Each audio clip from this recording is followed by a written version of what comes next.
अलीगढ़ मुस्लिम विश्वविद्यालय केजेएनएमसी medical college को लेकर सांसद सतीश गौतम के द्वारा बड़ा बयान दिया है। सांसद सतीश गौतम के द्वारा सदन में चल रही कार्रवाई के दौरान जेएनएमसी मेडिकल कॉलेज में हिंदुओं का इलाज न करने का आरोप लगाया है। सांसद सतीश गौतम हमेशा अपने बयानों को लेकर सुर्खियों में रहते हैं। एएमयू में जिन्ना की तस्वीर को लेकर भी उनके द्वारा बयान दिया था, लेकिन अब एक बार फिर सांसद के बयान लगातार सुर्खियों में आ रहे हैं।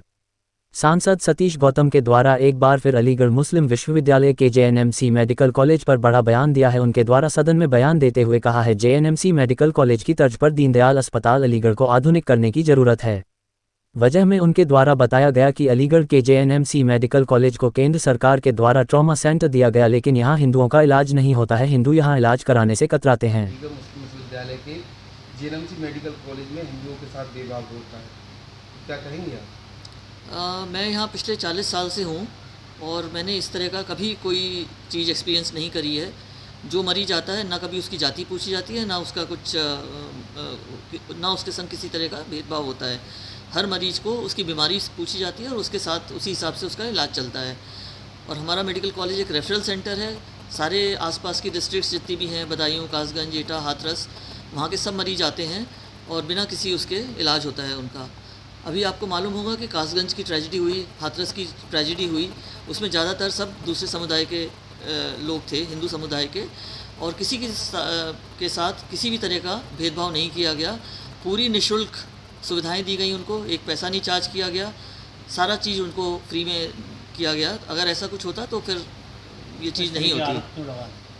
वो आरोप, इसका हम लोग कुछ नहीं कह सकते। हमें अपने इंस्टीट्यूट का मालूम है कि हमारे यहाँ कोई किसी भी तरह का भेदभाव नहीं होता। पर डे में कितने मरीज वगैरह आते हैं? पर डे हमारे यहाँ 4000 से 4500 मरीज आते हैं। और जितनी भी गवर्नमेंट की योजनाएं चल रही हैं, जैसे कि आयुष्मान योजना है, जेवाईएस की योजना है, आभा योजना है, सब योजनाओं के तहत आसपास के सारे गाँव से मरीजों को फैसिलिटी मिलती है और कोई भेदभाव नहीं होता किसी भी तरीके का उनका। क्या नाम है आपका? और जिस तरीके से सतीश गौतम जी का बयान आया है कि जैन मेडिकल कॉलेज में जाति देखकर इलाज किया जाता है, कुछ लोग कतराते हैं, हिंदू धर्म के लोगों को ट्रीटमेंट नहीं मिल पा रहा। मैं पंडित आशीष शर्मा यहाँ मेडिकल कॉलेज में कार्यरत हूँ। और दूसरा कि जो सांसद जी ने दिया बयान, उन्होंने जो बयान दिया है वो तो सब लोग आप देख ही रहे हैं, लेकिन मैं बता देना चाहता हूँ यहाँ किसी भी प्रकार का भेदभाव तो नहीं किया जाता। ऐसा ज़रूर हो सकता है कि कोई स्टूडेंट है या यहाँ के एम्प्लॉई हैं, उनका पर्चा उनको पहले 1-2 लोगों को ले लिया जाए, उसके बाद ले लिया, ऐसा तो हो सकता है, लेकिन ये नहीं है। और बाकी हमारी जो प्राचार्य है उन्होंने बता ही दिया है।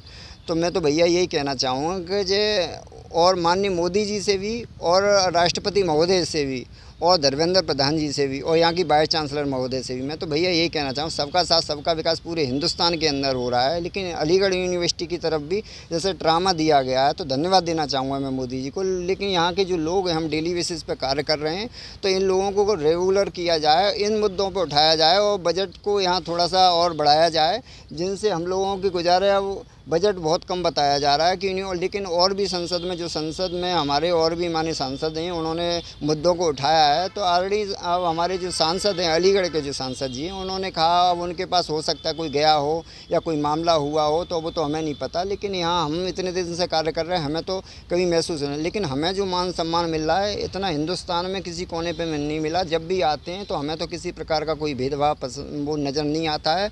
और जिस डिपार्टमेंट में, जिसमें पूरी यूनिवर्सिटी में कहीं भी जाते हैं तो एक आदर सम्मान के साथ पंडित जी के साथ में हमको संबोधित किया जाता है और बहुत ज़्यादा सम्मान मिलता है। तो मैं तो भैया यही करूँगा, जो यहाँ के जो हमारे डेली वेजर हैं उनको रेगुलर किया जाए। और हमारी प्राचार्य महोदय बीना महेश्वरी जी ने बता दिया है और हमारे ओवेस सर जो असिस्टेंट प्रोफेसर साहब हैं, उन्होंने भी बता दिया है कि भैया बजट को बढ़ा के दिया जाए। तो यही आग्रह करेंगे हम अपने सरकार के लोगों से भी।